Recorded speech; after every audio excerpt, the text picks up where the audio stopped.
Dans cet épisode de Mieux contrôler, nous allons participer à un contrôle d'une installation électrique dans une nouvelle construction. Un contrôle doit être effectué, par exemple, pour la mise en service d'une nouvelle construction. Cela peut aussi être pour un renforcement. Par exemple, si vous voulez mettre des panneaux solaires sur votre toit, vous devez prendre contact avec un organisme agréé qui peut alors procéder à l'inspection pour vous.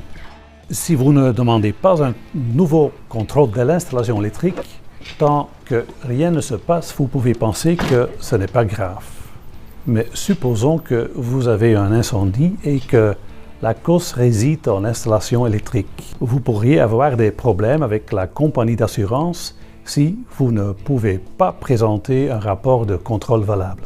Si un contrôle a lieu, vous devez présenter un certain nombre de documents. Le schéma unifilaire en 3 exemplaires, par exemple. Le schéma unifilaire est, en fait, une représentation schématique des circuits, mais sans indication des lieux où se trouvent les différentes parties de l'installation électrique. Cela devrait apparaître sur le plan de situation, qui est le deuxième document en 3 exemplaires que vous devez présenter. Et il y a aussi le code EAN que vous avez reçu de votre gérant de réseau de distribution. Le code EAN est composé de 18 chiffres et identifie votre installation électrique. Si un contrôle a lieu, il y aura une mesure d'isolement. Ce serait une bonne idée de désactiver complètement tous les appareils. Vous devriez pouvoir également indiquer où se trouve la clame de mesure. Il est important que tous les locaux de la maison soient accessibles en toute sécurité. Il faudra aussi que toutes les choses qui doivent être contrôlées, telles que les tableaux de distribution et les prises, soient accessibles en toute sécurité par l'agent visiteur.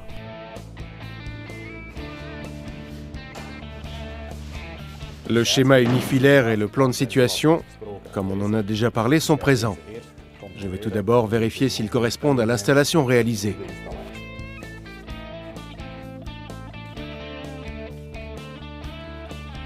Ensuite, nous allons vérifier le nombre de circuits sur l'installation et la dénomination des circuits. Circuit A, 16 ampères. Circuit A, 16 ampères. Circuit D, 20 ampères. Circuit D, 20 ampères.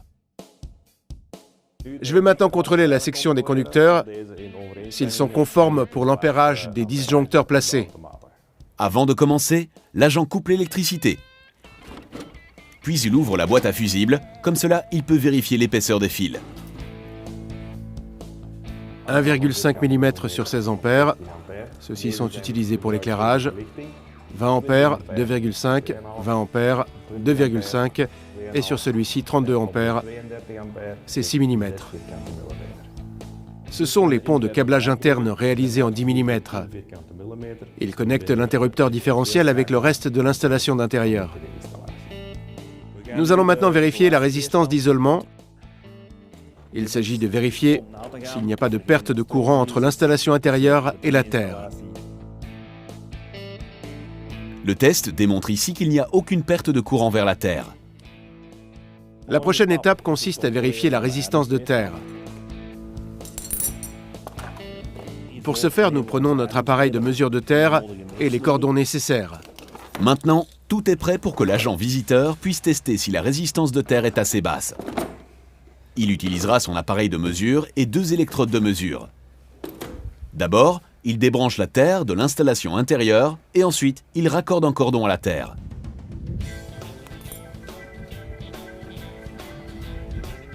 Les 2 électrodes de mesure se trouvent à environ 5 mètres les unes des autres dans le sol, avec un câble qui relie les 2 broches à l'appareil de mesure.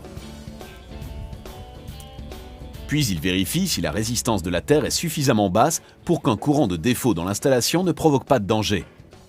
C'est bien sûr la situation la plus sécuritaire. Dans ce cas, c'est complètement en ordre. Après la mesure, la terre est de nouveau raccordée à l'installation intérieure.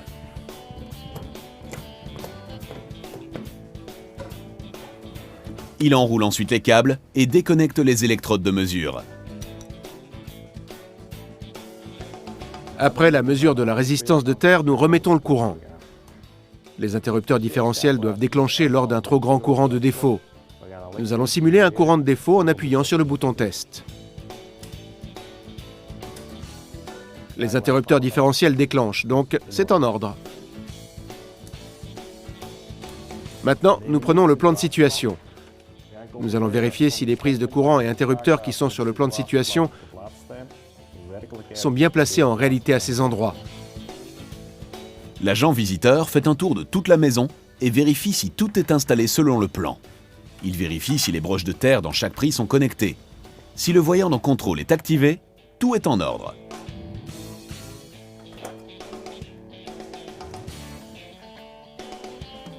L'emplacement des interrupteurs est aussi contrôlé. Il se promène à travers la maison et teste si les circuits correspondent au plan. Selon le plan de situation, cette prise fait partie du circuit C. Nous allumons la lampe et nous allons déclencher le circuit C. Puis l'agent va monter pour vérifier si cette installation-là est en conformité aussi. Surtout, c'est important de bien vérifier la salle de bain, bien sûr, car il existe des dispositions spéciales pour celle-ci. Les interrupteurs sont placés à bonne distance de la baignoire et de la douche. L'éclairage est un modèle étanche et est placé plus haut que 2,25 m. La prise est placée à proximité du robinet. Contrairement à une baignoire et une douche, il n'y a aucune prescription sur les distances. Dans la salle de bain, les prises et l'éclairage doivent être placés derrière votre interrupteur différentiel à haute sensibilité. Nous allons le vérifier maintenant. Il simule un défaut de courant, après quoi le courant est immédiatement coupé. Il va de la salle de bain à la chambre à coucher où les prises sont vérifiées.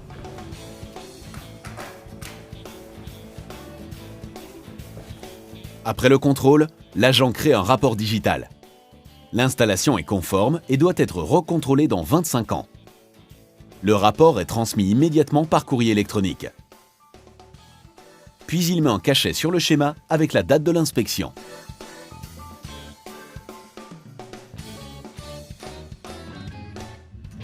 Après le contrôle, il remonte vers le tableau électrique pour sceller les bornes de l'interrupteur différentiel. Le scellé est la preuve que l'installation est conforme au moment du contrôle. Donc, si votre installation est nouvelle et que l'installation est conforme, alors le rapport est valable pendant 25 ans. Mais si vous faites une rénovation importante ou un renforcement du compteur, comme je le disais dans l'exemple précédent de panneaux solaires, vous devrez donc demander un nouveau contrôle. Le tableau de distribution est de nouveau fermé et les plans sont remis à leur place. Sur le coffret de compteur, on trouve les numéros utiles de la société de distribution, tout comme le numéro EAN.